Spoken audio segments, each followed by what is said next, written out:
CM ಆಗಿ ಸಿದ್ದರಾಮಯ್ಯ ರಾಜ್ಯಭಾರ ಮಾಡಿದ್ರಲ್ಲ, ಆ ಸುದೀರ್ಘ ಅವಧಿಯ ಅಂತ್ಯಕ್ಕೆ ಇದೀಗ ಕ್ಷಣಗಣನೆ ಶುರುವಾಗ್ತಾ ಇದೆ. ಲೋಕಭವನಕ್ಕೆ ತೆರಳಿ ಸಿಎಂ ಸ್ಥಾನಕ್ಕೆ ಸಿದ್ದರಾಮಯ್ಯನವರು ರಾಜೀನಾಮೆ ಕೊಡೋರಿದ್ದಾರೆ. ದೇವರಾಜ ಅರಸು ಅವರಕ್ಕಿಂತನೂ ಮೀರಿ ಹೆಚ್ಚಿನ ದಿನಗಳ ಕಾಲ ರಾಜ್ಯಭಾರ ಮಾಡಿದಂಥವರು ಸಿಎಂ ಸಿದ್ದರಾಮಯ್ಯನವರು. 2700 ಪ್ಲಸ್ ದಿನಗಳೇನೋ ಬರುತ್ತೆ ದೇವರಾಜ ಅರಸು ಅವ್ರದ್ದು. ಬಟ್ ಸಿದ್ದರಾಮಯ್ಯನವ್ರದ್ದು ಈ ದಿನಕ್ಕೆ ಹೋಲಿಸ್ಕೊಂಡ್ರೆ, ನಾನು ಆಗ್ತಾನೆ ಹೇಳಿದಾಗೆ ಈ ದಿನವನ್ನು ಕೂಡ ನಾವು ಸೇರಿಸ್ಕೊಂಡ್ರೆ 2902 ದಿನಗಳು. ಸೊ ಇಂಥ ಒಂದು ಸುದೀರ್ಘವಾದಂಥ ಆಡಳಿತವನ್ನು ನಡೆಸಿದಂಥ ಗರಿಮೆ ಸಿಎಂ ಸಿದ್ದರಾಮಯ್ಯನವರದ್ದು. ಸುಮಾರು 17 ಬಜೆಟ್ಗಳನ್ನು ಮಂಡಿಸಿದಂಥ ದಾಖಲೆ ಸಿಎಂ ಸಿದ್ದರಾಮಯ್ಯನವರದ್ದು.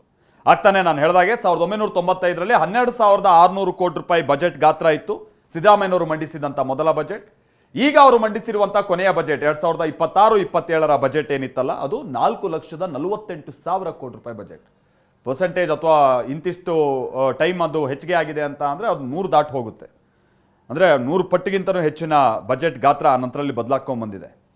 ಸೊ ಇದು ಸಿದ್ದರಾಮಯ್ಯನವರು, ನಾನು ಅದಕ್ಕೆ ಹೇಳಿದ್ದು ರಾಜ್ಯದ ಅಭಿವೃದ್ಧಿ ಆಮೇಲೆ ರಾಜ್ಯದ ಆಡಳಿತದ ಒಂದು ವಿಚಾರವನ್ನು ನಾವು ಗಮನದಲ್ಲಿ ಇಟ್ಕೊಂಡ್ರೆ ಅದನ್ನು ಸಿದ್ದರಾಮಯ್ಯನವರನ್ನ ಪಕ್ಕಕ್ಕಿಟ್ಟು ನಾವು ಅದನ್ನು ಊಹೆ ಮಾಡೋದಕ್ಕೂ ಸಾಧ್ಯ ಇಲ್ಲ.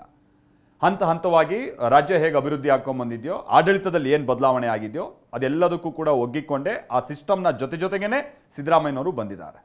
1990ರಿಂದ ಆಕ್ಟಿವ್ ಪಾಲಿಟಿಕ್ಸ್ ಅಂತ ಹೇಳಿದ್ರು. 1978ರಲ್ಲೇನೋ ಅವರು ಪೊಲಿಟಿಕ್ಸ್ಗೆ ಆಕ್ಟಿವ್ ಆಗಿ ಇಳಿದಂಥದ್ದು. ಮೈಸೂರು ತಾಲೂಕು ಅಭಿವೃದ್ಧಿ ಮಂಡಳಿಗೆ ಸಂಬಂಧಪಟ್ಟ ಹಾಗೆ ಅವರು ಅಧ್ಯಕ್ಷರಾಗಿ ಸದಸ್ಯರಾಗಿ ಅವರು ಎಂಟ್ರಿ ಕೊಟ್ಟಂಥದ್ದು. ಆ ನಂತರದಲ್ಲಿ ಶಾಸಕ, ಅದಾದ ನಂತರದಲ್ಲಿ ಸಚಿವ, ಫಿನಾನ್ಸ್ ಮಿನಿಸ್ಟ್ರು ಅದು ಕೂಡ, ಅದಾದ ನಂತರದಲ್ಲಿ ವಿರೋಧ ಪಕ್ಷದ ನಾಯಕ, ಅದಾದ ನಂತರದಲ್ಲಿ ಮುಖ್ಯಮಂತ್ರಿ.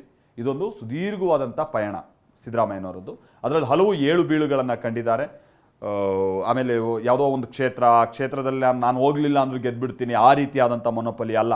ಅವರೂ ಕೂಡ ಸೋಲ್ಗಳನ್ನು ಕಂಡಿದ್ದಾರೆ, ರಾಜ್ಯ ಸುತ್ತಿದ್ದಾರೆ, ನೂರಾರು ಕ್ಯಾಂಡಿಡೇಟ್ಸ್ಗಳನ್ನು ಗೆಲ್ಸ್ಕೊಂಬಂದಿದ್ದಾರೆ. ಈಗಲೂ ಕೂಡ ಅದೇ ಹೇಳೋದು, ಪ್ರತಿ ಕ್ಷೇತ್ರದಲ್ಲೂ ಕೂಡ 15ರಿಂದ 25% ಅಷ್ಟು ಸಿದ್ದರಾಮಯ್ಯನವರ ಹೆಸರು ಹೇಳಿ ಓಟ್ ಹಾಕುವಂಥವ್ರು ಇದ್ದಾರೆ. ಅದೇನು ಅತಿಶಯೋಕ್ತಿ ಅಲ್ಲ.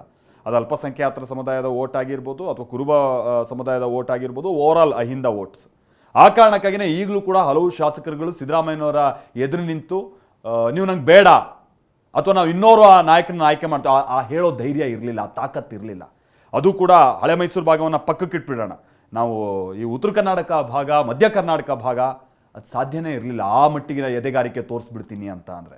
ಯಾಕಂದರೆ ಆ ಶಾಸಕರುಗಳಿಗೂ ಕೂಡ ಗೊತ್ತಿತ್ತು ಸಿದ್ದರಾಮಯ್ಯನವ್ರ ಹೆಸರು ಹೇಳಿದ್ರೇ ಒಂದು 15ರಿಂದ 20% ಓಟ್ ಇದೆ, ನನಗೆ ಕನಿಷ್ಠ 5ರಿಂದ 10% ಓಟ್ ಇದೆ, ಅದನ್ನು ಕಳ್ಕೊಳ್ಳೋಕೆ ಯಾರೂ ಇಷ್ಟಪಡ್ತಾ ಇರಲಿಲ್ಲ. ಆ ಕಾರಣಕ್ಕಾಗಿಯೇ ಆಮೇಲೆ ಅದೆಲ್ಲ ಕೂಡ ಒಂದು ಹೆಲ್ದಿ ರಾಜಕಾರಣ ಮಾಡಿರುವಂಥದ್ದವರು. ಏನೋ ಹೆದರಿಸಿ ಬದರಿಸಿ ಇನ್ನೇನೋ ಆಮಿಷ ಒಡ್ಡಿ ಇಟ್ಕೊಂಡಿರುವಂಥದ್ದು ಓಟ್ಗಳಲ್ಲ ಅವೆಲ್ಲವೂ ಕೂಡ. ಅವ್ರಿಗೆ ಸಹಾಯ ಮಾಡಿದ್ದಾರೆ ಆ ಸಮುದಾಯಕ್ಕೆ. ಆ ಸಮುದಾಯ ಕೂಡ ಈತನೇ ನನ್ನ ನಾಯಕ, ಇವರಿಲ್ಲ ಅಂತ ಅಂದರೆ ನನಗೆ ಕಷ್ಟ, ನನ್ನ ಕಡೆಗೆ ಸ್ವಲ್ಪ ಗಮನ ಕೊಡುವಂಥವ್ರು ಇವರು, ನನಗೂ ನನ್ನ ಕುಟುಂಬ ನಿರ್ವಹಣೆ ಮಾಡಬೇಕು ಅಂದರೆ ಇಂಥ ನಾಯಕ ಇರಬೇಕು, ಇವ್ರು ತರುವಂಥ ಯೋಜನೆಗಳು ನಮ್ಗೆ ಅನುಕೂಲ ಆಗಿದೆ ಅಂದರೆ ಆ ರೀತಿಯಾದಂಥ ಮೈಂಡ್ಸೆಟ್ಟಿಂದ ಹೊಂದಿದ್ದಂಥ ಫಾಲೋವರ್ಸ್ ಅವರೆಲ್ಲ. ಸೊ ಅಂಥ ಒಂದು ಸುದೀರ್ಘ ಮಾದರಿ ರಾಜಕಾರಣ ಇವತ್ತು ಅಂತ್ಯ ಆಗ್ತಾ ಇದೆ. ಬಟ್ ಕಾಂಗ್ರೆಸ್ ಇವರನ್ನ ಹೇಗೆ ನಡ್ಸ್ಕೊಳ್ಳುತ್ತೆ ಅನ್ನುವಂಥದ್ದು, ಸಿದ್ದರಾಮಯ್ಯ ಹುಂಡಿಲೂ ಅದನ್ನೇ ಹೇಳ್ತಾ ಇದ್ದಾರೆ, ಹೇಗೆ ನಡ್ಸ್ಕೊಳ್ಳುತ್ತೆ ಅನ್ನುವಂಥದ್ದು ಕೂಡ ಬಹಳ ಅತಿ ಮುಖ್ಯ ಆಗ್ತಾ ಹೋಗುತ್ತೆ. ಆಮೇಲೆ ಇವರ ಆಪ್ತರು ಕೆಲವರು ಹೇಳ್ತಾ ಇದ್ರು, ಅದು ಭಾಳ ಅತಿಶಯೋಕ್ತಿ ಆಗ್ಬೋದು, ಬಟ್ ಈ ಸಂದರ್ಭ ಸನ್ನಿವೇಶದಲ್ಲಿ ನಾವು ಅದನ್ನು ನೆನಪಿಸ್ಕೊಳ್ಬೇಕು. ಸಿದ್ದರಾಮಯ್ಯನವರು ಏನಾದರೂ ಮುಖ್ಯಮಂತ್ರಿ ಹುದ್ದೆಯಿಂದ ಕೆಳಗಿಳಿದ್ರೆ ಅಥವಾ ಕಾಂಗ್ರೆಸ್ ಪಕ್ಷ ಅವರನ್ನು ಕೆಟ್ಟದಾಗಿ ನಡ್ಸ್ಕೊಂಡ್ರೆ ಅದು ಸಿದ್ದರಾಮಯ್ಯನವರಿಗೆ ಆಗುವಂಥ ನಷ್ಟ ಅಲ್ಲ, ಅದು ಈ ರಾಜ್ಯದ ಆಡಳಿತಕ್ಕಾಗುವಂಥ ನಷ್ಟ, ಅದು ಕಾಂಗ್ರೆಸ್ ಪಕ್ಷಕ್ಕಾಗುವಂಥ ನಷ್ಟ ಅಂತ ಹೇಳ್ಕೊಂಡು CM ಇಬ್ರಾಹಿಂ ಸೇರಿದಂಗೆ ಭಾಳಷ್ಟು ಮಂದಿ ಇದನ್ನು ಆಗಾಗ ಹೇಳ್ತಾ ಇರ್ತಿದ್ರು. ಅದು ಒಂದು ಹಂತಲ್ಲಿ ವಾಸ್ತವ ಕೂಡ ಹೌದು. ಆ ಕಾರಣಕ್ಕಾಗಿಯೇ ಇದರಲ್ಲಿ ಸಿದ್ದರಾಮಯ್ಯನವರನ್ನ ಎಷ್ಟು ಅಚ್ಚುಕಟ್ಟಾಗಿ ಕಾಂಗ್ರೆಸ್ ಪಕ್ಷ ಬಳಸ್ಕೊಳ್ಳುತ್ತೆ ಅನ್ನುವಂಥದ್ದನ್ನು ನಾವು ನೋಡಬೇಕಿದೆ.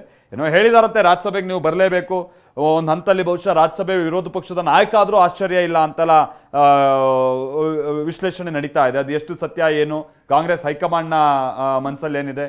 ಬಟ್ ಒಂದಂತೂ ಸ್ಪಷ್ಟ, ರಾಹುಲ್ ಗಾಂಧಿ ಅವರು ಕೂಡ ಇದನ್ನು ಬಹಳ ಕಟುವಾಗಿ ಇಲ್ಲ ಈ ಮಾತಾಗ್ಬಿಟ್ಟಿದೆ ನೀವು ಇಳಿಬೇಕು ಅನ್ನುವಂಥ ರೀತಿಯಾಗಿ ತೆಗೆದುಕೊಂಡಿರುವಂಥ ನಿರ್ಧಾರ ಅಲ್ಲ. ಒಂದಂತಲ್ಲಿ ಸಿದ್ದರಾಮಯ್ಯನವರಿಗೆ 15 ದಿವಸನೋ 20 ದಿವಸನೋ ಟೈಮ್ ಕೊಟ್ಟಾಗ ಅವ್ರು 2 ದಿವಸದಲ್ಲಿ ಪ್ರೊಸೀಜರ್ಸ್ ಮುಗಿಸ್ತೀನಿ ಅಂದಾಗ ರಾಹುಲ್ ಗಾಂಧಿ ಕೂಡ ಭಾವುಕರಾದ್ರು ಅಂತ ಹೇಳಲಾಗ್ತಾ ಇದೆ. ಅದು ಸಿದ್ದರಾಮಯ್ಯನವರು ತಮ್ಮ ನಡೆ ಮುಖೇನವಾಗಿಯೇ ಕೊಡ್ತಾ ಇರುವಂಥ ಸಂದೇಶ. ಇಲ್ಲಿ ನೋಡಿ, ಈಗ CM ಹಾಗೆ DCM ನಡುವೆ ಆತ್ಮೀಯ ಆಲಿಂಗನ ಏನಾಯ್ತು, ಅವರು ಒಗ್ಗಟ್ಟಿನ ಪ್ರದರ್ಶನವನ್ನ ತೋರ್ತಾ ಇದ್ದಾರೆ.